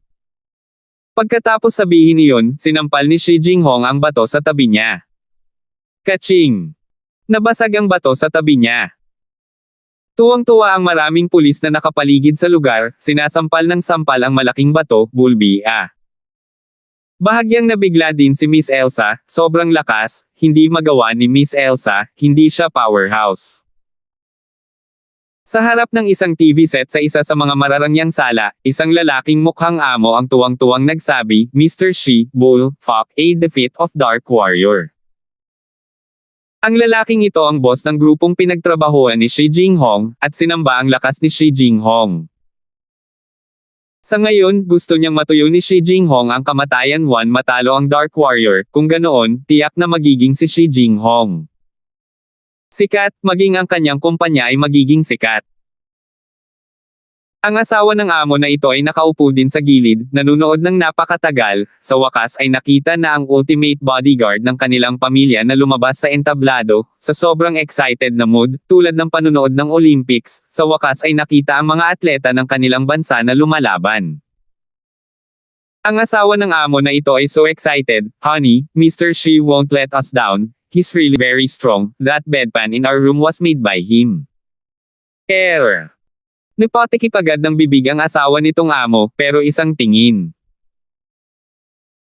Sa asawa niya na tuwang-tuwa na nanunood ng TV at parang hindi man lang nakikinig sa kanya, nagpapalpitate ang puso niya at nagpakabog ng dibdib, sa sobrang lapit na halos sabihin niya ang totoong dahilan kung bakit nalaglag ang bedpan ng walang dahilan. 139. Sa bahay ni Kent Brown, tuwang-tuwang sinabi ni Kent Brown, talaga bang makapangyarihan si Shi Jinghong? Karapat-dapat sa pagsamba ni Boss Zing kay Shi Jinghong bilang isang bodhisattva, sok-sok, babasagin ba niya ang isang malaking bato sa isang sampal, isang pagkatalo. Sa pinangyarihan, tiningnan ni Lance ang basag na bato, na halos kalahati ng isang lalaki ang taas, at talagang napakalaki. Tunay ngang napaka-epektibo ng kanyang sampal sa pag-crack ng bato, na agad na nagpaputok ng baril sa marami sa mga pulis. Excited at humanga. Narinig ni Shi Jinghong ang mga tagay ng papuri mula sa maraming pulis at walang kamalay-malay na itinaas ang kanyang ulo, ito ay dapat na maibalik ang ilang mukha na hinamak ng unang Dark Warrior. Sinabi ni Lance, handa kang bumasag ng mga bato upang labanan ako, kaya paanong hindi kita matutupad, ngunit umaasa ako na ang iyong lakas ay karapat-dapat sa iyong katapangan. Ngumuso si Shi Jinghong, ipapaalam ko sa iyo kapag nawala ang Dark Warrior. Ipinatong ni Shi Jinghong ang kanyang mga kamay sa isang fighting stance. Nasaan ang espada mo? Ang mukha ni Ishii ay napuno ng mapagpanggap na skull, sword. Ano ang espada? Ano ang espada? Mayroon akong espada sa puso ko, at tibak na walang espada. Nakakunot ang mga kilay ni Lance habang nagtanong, puno ng panunuya, so, umabot ka na sa punto kung saan ang espada ng isang lalaki. Inilagay ni Ishii Red ang kanyang kamao na puno ng kapangyarihan sa isang pop at sinabing, ang aking kamaong bakal ang pinakamalakas na espada sa lahat. Mabuti. Tinanggo ni Lance ang kanyang ulo na puno ng paghamak, may espada sa kanyang puso, kahit na naglakas loob na sabihin ang mga ganoong salita, ang ganitong uri ng larangan ng martial arts, dahil sa ganitong uri ng pagsabog, si Lance ay may matinding galit sa loob. Kahit na sa nakaraang buhay ni Lance, malayo siya sa pag-abot sa ganitong uri ng martial arts realm. Sa kanyang puso. Ang unang website na Konshu 8. Net. Uminom. Sigaw ni Shi Jinghong, parang kulog ang boses. Tinadyakan ni Shi Jinghong ang kanyang mga paa at binaril si Lance, ang kanyang mga kamao ay parang mga bolang bakal, na nagtataglay ng kapangyarihang magbukas ng mga bundok at magbasag ng mga bato. Buzz! Ang dambuhalang kamao ni Ishihong ay sumabog sa hangin at sumabog laban kay Lance. Ayaw ni Lance na ay bully siya ng walang laman gamit ang kanyang espada, ngunit ang tono ng Ishihong na ito ay napakamayabang kaya't naglakas loob siyang sabihin ito kahit na may espada siya sa kanyang puso, kung gayon huwag sisihin si Lance sa hindi pagbibigay. Mukha niya. Swoosh! Ikinumpas ni Lance ang kanyang espada na humarap sa pag-atake ni Shi Jinghong, hindi nakasalubong ni Lance si Shi Jinghong, sa halip, iwinagayway niya ang kanyang espada habang ginagamit ang kanyang magaan na kakayahan upang maiwasan ito. Hinabol ni Ishihong si Lance habang nakikipaglaban siya. Pagkaraan ng halos 10 segundo, biglang binawi ni Lance ang kanyang espada. Sabi ni Ishihong, "Ano? Hindi ka na babalik? Hanggang kailan mo gustong magtago?" Hindi sumagot si Lance kay Shi Jinghong, ngunit itinaas ang kanyang espada at inihagis ito sa harap ni Shi Jinghong, at biglang umihip ang simoy ng hangin. Umihip ang simoy ng hangin sa katawan ni Ishihong, pagkatapos, lahat ng damit sa katawan ni Ishihong, na parang nagkapira-piraso, tulad ng mga nahuhulog na talulot ng bulaklak, na nakakalat sa simoy ng hangin. At sa Ishi-Red, walang natira kundi ang underwear niya. Nagulat si Ishihong nang makitang hubot-hubad siya at tanging panty na lang ang natitira sa kanya. Ang lahat sa eksena ay nagulat, ang pagkatalo ng Dark Warrior ay tumagal lamang ng 10 segundo, ang paghampas ng espada at sayaw ng bulaklak, at pagkatapos ay tahimik na nabasag ang buong katawan ni Shi Jinghong na mga talulot ng bulaklak, at hindi nagkamot kay Shi Jinghong an. Pulgada ng balat, ang antas ng kasanayan sa espada na ito, ay hindi karaniwan. Sabi ni Lance, "Kumusta ang diskarteng Jin Utay-Gutay kung damit kumpara sa teknik mo lang nabasag na bato?" Isang pagkatalo ng Dark Warrior, "Ikaw. Gusto kitang bigyan ng mukha, pero masyado kang mayabang. Espada, ano ang espada? Espada, ano ang espada? May espada sa puso mo, at walang espada. Maganda ba talaga? Para magkunwari kang nagkukumpere ng ganito. Itong martial arts situation. Paanong ang kaharian ay may insulto ng kamalian na tulad mo? Kaya't ngayon ay binabasag ko ang iyong mga damit bilang babala sa iyo na huwag masyadong magpanggap sa hinaharap, kung hindi ay tamaan ka ng kidlat." Naisip ni Lance na pagkatapos niyang sabihin ito, may magpapalakpakan para sa kanya, o kahit papaano ay makikita ito ng kanyang mga mata. Gayunpaman, tila walang nakikinig sa kanyang sinabi, at ang mga mata ng lahat ay nakatuon kay Ishi. Panty ni Hong. Bakit ganito ang suot ni Ishihong? Jeez, lace edges na may pattern, maliwanag na panty ito ng babae. Si Ishihong parang Iron Man sa labas, paano ba naman kasi naka-lace panty? Tumingin si Lance sa nag-iisang natitirang panty sa Ishihong, at sigurado, sa isang sulyap, malinaw na ang mga ito ay panty ng mga babae. Hindi nakakagulat na lahat ay hindi na nakikinig kay Lance, lahat sila ay nakatingin sa kanyang panty, si Ishihong nakapanty na pambabae, nakakagulat talaga. At sa sandaling ito, sa ilang marangyang sala, pinagpag ang salamin ng amo na iyon at sinabi sa sarili, "Kakaiba, yung panty na suot ni Mr. Shi, bakit parang medyo pamilyar, parang nakita ko na kung saan." At ang babae sa tabi ng amo na ito, na ngayon ay nakatingin sa panty na suot ni Shi Jinghong, ay naging asul ang mukha. Shi Jinghong abala sa pagtatakip sa ilalim, sa sandaling ito ay napahiya, ang isang may sapat na gulang na lalaki na may suot na lace panty ng isang babae, talagang nakakahiya sa punto ng kahihiyan, ang susi ay ito panty, isang malaking kwento. Si Miss Elsa ay karapat-dapat na maging isang matuwid na pulis, at hindi nakipag-usap at nangungutya tulad ng iba, at agad na sumigaw upang paginhawahin si Shi Jinghong. Isang pagkatalo ng Dark Warrior. Sigaw ni Miss Elsa, agad na itinoon ang atensyon ng lahat sa kanya. Sinamantala ni Ishihong ang pagkakataong tumalon at nawala sa malalim na kakahuyan ng parke. Tumingin si Lance kay Miss Elsa at ngumiti, "Captain Shu, hindi pa huli ang lahat, hanggang kailan mo pa gustong magpaikot-ikot?" Isang pagkatalo ng Dark Warrior, walang pag-aresto, kaya paano kung huli na? "Captain Shu, gabi na. Napakabata mo at maganda, bakit hindi ka maghanap ng lalaking magpapasaya sa iyong sarili at sunggaban ako para saan? Ikaw ay isang magnanakaw, ako ay isang sundalo, isang tall-unang Dark Warrior, hinding-hindi kita hahayaang makatakas ngayon." Hahaha, hahaha. Tumawa ng malakas si Lance. Ang 4 na natitirang eksperto ay agad na sumugod kay Lance, ito ay sina Bai Wuya, Jilin Exi, Li Zhenchen, at Yu Lingshan. Isang pagkatalo ng Dark Warrior, tingnan mo ang espada. Si Yuling Shan ay pumatay ng mabilis hanggat kaya niya. Sinundan ito nina Jilin Exi, Bai Wuya, at Li Zinchan. Huminga ng mahina si Lance habang nakatingin sa apat na ito. Nagkakalat ng mga bulaklak ang Heavenly Maiden. Nanginginig ang espada sa kamay ni Lance, at ang espada ay gamulong na parang alon, pagkatapos ang sword chi ay napakahaba na ang kanyang buong katawan ay umiikot ng 360 degrees, at isang walang katulad na espada na chi ang sumalakay sa apat na tao na pumapatay. Sabay-sabay. Sabay-sabay na sigaw ng apat na tao, at ang walang kapantay na espada ni Lance na si Chi ay marahas na itinulak palabas. Ang isang galaw ng langit na dalaga ay napaatras ang apat na lalaki ng mahigit isang dosenang hakbang pabalik, at, sa kanilang mga kamay kung saan hawak nila ang kanilang mga espada, ang kanilang mga manggas ay nabigti at naging tela. Si Lance, nang makitang natalo niya ang apat na lalaki na nagmamadaling umakyat sa isang galaw, agad na tinapik ang kanyang mga daliri sa bato at lumipad na kasing liwanag ng isang lunok. Saan pupunta? Itinaas ni Miss Elsa ang kanyang espada para makahabol. Buzz!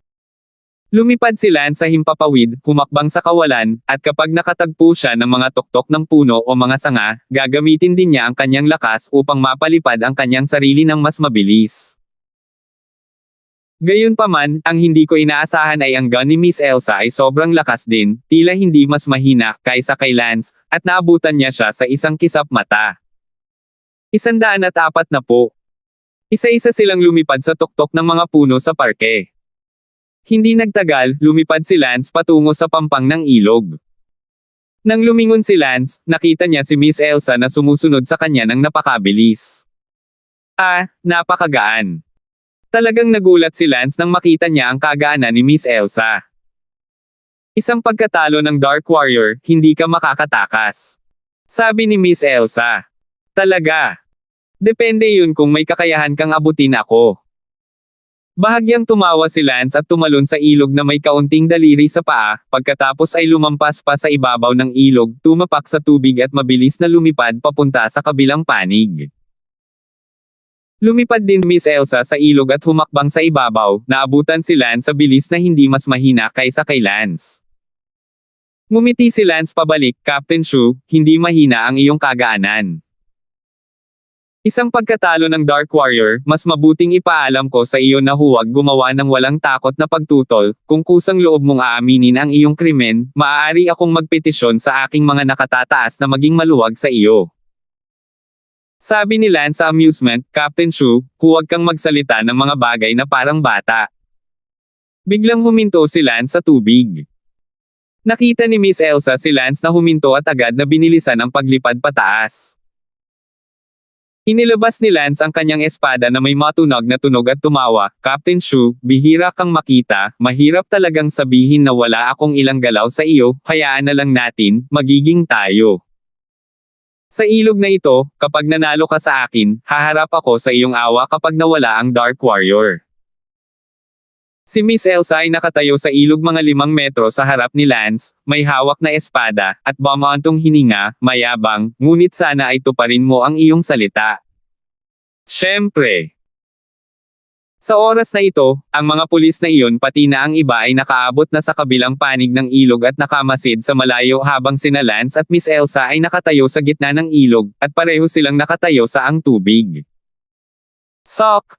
Grabe ang gun!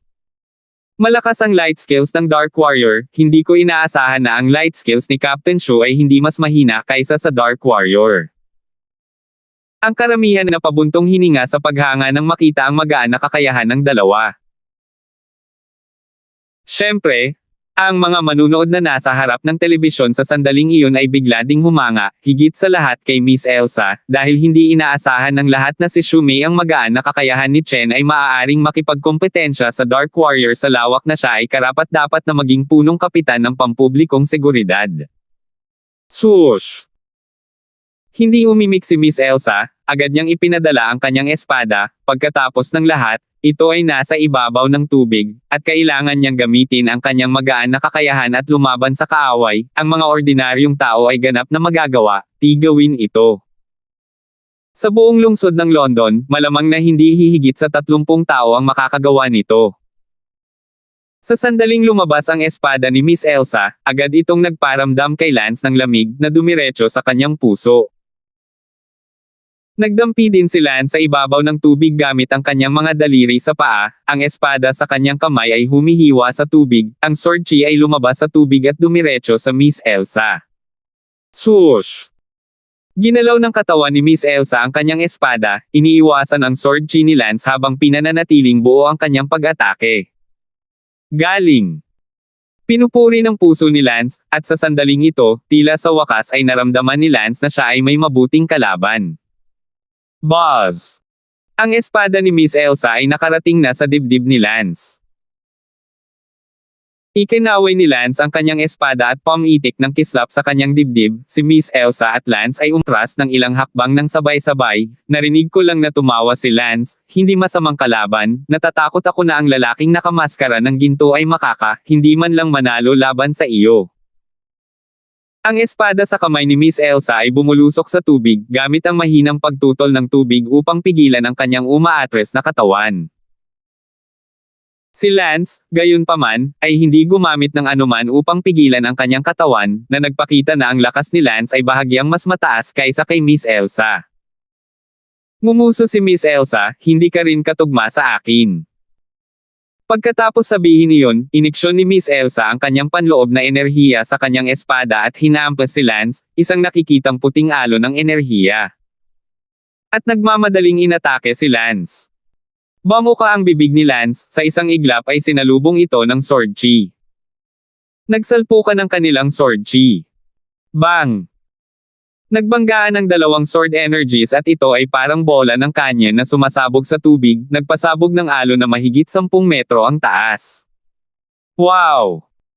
Bulalas ng mga taong nanunood mula sa dalampasigan, isa itong eksenang napapanood lang sa martial arts television. Ang alon na nilikha ay hindi pa nahuhulog sa tubig, at si Shu Meimei ay humakbang sa alon. Swoosh swoosh! Ang espada ni Miss Elsa ay sumayaw sa isang nakamamanghang pattern na nakakasilaw sa mga mata at nag-iwan sa mga tao na walang pakiramdam. Nanginginig ang espada ni Lance at muling nagsagawa ng unang estilo ng Heavenly Maiden Scattering Flowers. Gayunpaman, si Miss Elsa ay hindi tinanggihan ng Heavenly Maiden Scattering Flower ni Lance, at ang kanilang mga espada ay mahigpit na nag-intertwined. Dang dang dang! Isang tunog ng ginto at bakal na nagsasalpukan sa ilog, napakatindi. Shoo!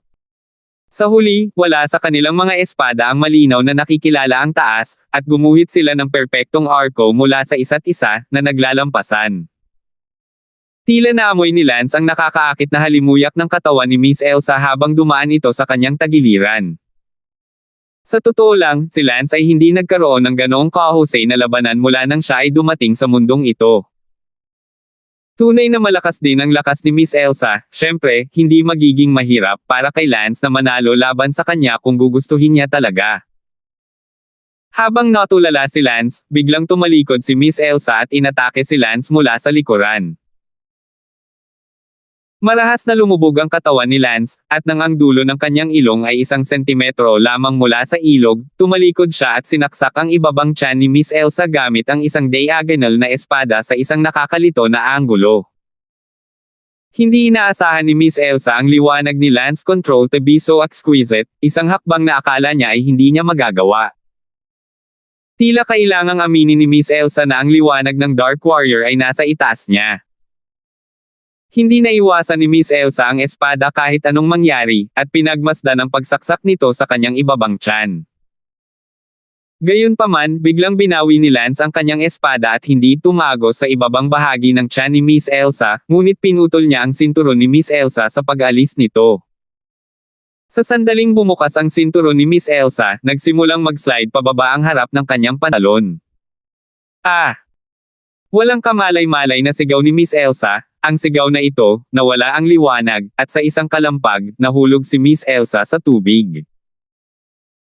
Ngumiti si Lance na humihingi ng tawad, paumanhin, hindi ko sinasadyang nasaktan ka, ngunit hindi ko inaasahang nasira ang iyong sinturon. Gayunpaman, nangangahulugan pa rin ito na ikaw ay natalo. Isang pagkatalo, wala kang kahihiyan. Galit na saway ni Miss Elsa. Walang kahihiyan ang walang hiya, Kapitan Shu, magkikita na lang tayo mamaya. Kumilos si Lance para lumipad. Kinagat ni Miss Elsa ang kanyang mga ngipin at sinabing, Dark Warrior, hintayin mo ako, sasaluhin kita. Natapakan ni Lance ang tubig at ang kanyang katawan ay tumalo ng 5 o 6 na metro ang layo na nakarating sa kabilang baybayin sa loob ng ilang segundo. Gayunpaman, mayroon ng mga pulis na nagbabantay sa kabilang pampang. Nakita ng mga pulis ang isang pagkatalo ng Dark Warrior na darating at nagpaputok sa takot. Bang bang bang. Sa ilang sandali, ang mga putok ay nagpaputok sa lahat ng dako. Sa kasamaang palad, paano matatakot si Lance sa kanilang mga baril, kay Lance, ito ay pareho lamang ng isang nakatagong sandata. Tumalikod si Lance at lumipad papunta sa katabi niyang gusali, na wala sa gabi. Si Miss Elsa ay nasa ilog pa rin, galit at inis, nasira ang sinturon, maluwag ang pantalon, dahilan para hindi siya maglakas loob na bumangon, kung makita ng mga tao, ito ay talagang walang kahihiyan. Kapag wala ang Dark Warrior, hindi pa ako tapos sa iyo. Sinampal ni Miss Elsa ang ibabaw ng tubig at lumikha ito ng alon, kaya kinailangan niyang gamitin ang hilt ng kanyang espada para i-buckle ang kanyang pantalon upang slip off.